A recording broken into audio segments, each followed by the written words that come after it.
And now back to Bobby Likis Car Clinic and your host, Bobby Likis. And welcome back to Bobby Likis Car Clinic. Thanks for tuning in today. We're going to move on and go to Oregon. Let's take another call from Oregon. Lee, welcome to Bobby Likis Car Clinic. Thank you, sir. You're welcome. Yes, like that last caller just said, I'm getting addicted to your show, too. This is the third time I've called in, well, so thank you. You're welcome. I appreciate that. That just means I'll hang around another 26 years, God willing. Can I first ask, why in God's name did you sell your Viper, if that's not too personal of a question? It is not too personal of a question, and I've asked myself that for the last 3 weeks, and I'll tell you why. We just serviced it this week. In fact, I drove it yesterday at 4 o'clock. A friend of mine had never driven it.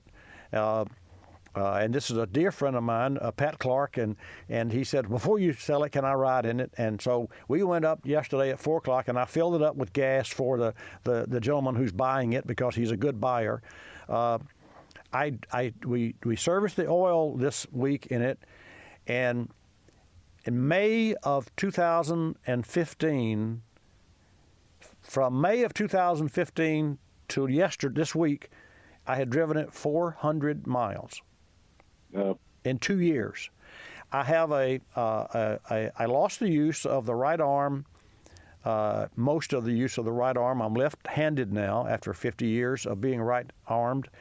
And for me to, because I have missing parts in my rotator, infraspinatus is what it is. I can't shift into fifth or sixth gear with that car without using my body, and it's not comfortable. It's not. So I don't enjoy driving the car, but I sure love to look at it. And so thank you for your comments, Lee.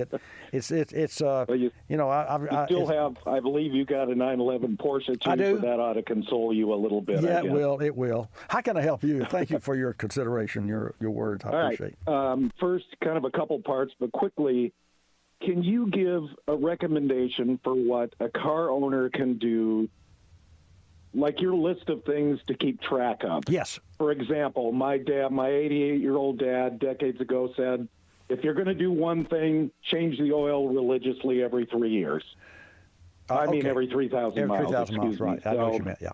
So do you have, I need a list because my brain doesn't handle information too well, but there like 5 things that you would say, okay, with the car, do these things, and you're in pretty darn good shape for. Yes, here they are. That's really easy. Number one, first and foremost, tire pressure monthly and alignment after the car has 5,000 miles on it. When the car is new, you put 5,000 miles and you align it. Now, I know this because I did not do this with my car, and I only got 18,000 miles out of a set of front tires because of an alignment issue, and I won't tell you why I didn't align it. Didn't want to scratch the wheel, actually, but that's neither here nor there.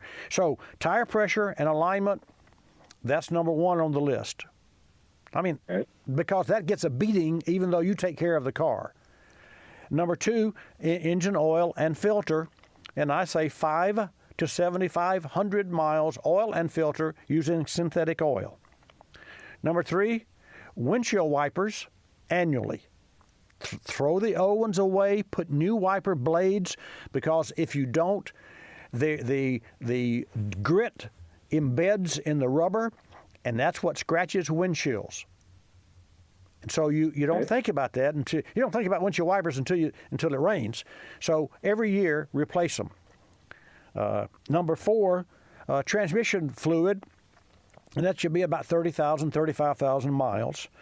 Number five, battery, inspect the battery annually, replace it if it's 5+ years old.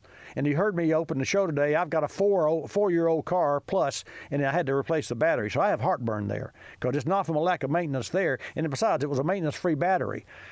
But I suspect that the car maker got a good deal on all of the batteries because they're putting 2 batteries in every car. Huge 850 cold cranking amp main battery and a little small expensive start-stop battery. And both of my batteries went bad. Okay. Number 6, coolant, and that should be done at 35,000 miles.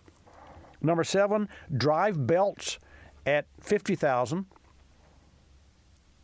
Number 8, clean and detail the car once a month. I do mine once every 2 weeks or once every week, and I detail mine every time I clean my car. What does that mean? I do the door jambs. I do this. I dry it, and that way I know if I have a door ding or a new scratch or a new this, or if I have tar on the paint and what have you. And that's the reason. Okay. And let me tell you about the Viper. I put 31,800 miles on the Viper. It's 16 years old, and I recovered 55% of every dollar of the list price that I paid for the car. Wow. And if I had to do over again, I probably wouldn't do it. I don't want to talk about it. Number 9, brake. Could I ask one more quick question? Okay, too? well, brake inspection is number 9. Brake inspection. Oh, sorry. Okay, and then one size, one umbrella, an annual inspection for your car, period. An annual inspection, which covers all the above, and and that has to be performed by a certified shop, so that you've got a second pair of eyes looking at your vehicle for you, because there could be some oil leaks that are starting or some things and trending, and you need to find out. And your question to me, sir. All right, then on a slightly related note, I had to look around had to get, on a limited budget, got a used car, a 1995 Geo Prism, in phenomenal shape. Phenomenal cars. When I'm out on which I understand it's basically the Toyota Corolla. It was a joint effort between GM and Fantastic Toyota. car. Fantastic car. What's your question? It's in great shape, but when I'm driving down the highway, there's huge cars blasting by me on either side. And I was thinking to myself, if I ever got into an accident, I'm going to barely put a dent in their door and I'll be wiped out. Yeah.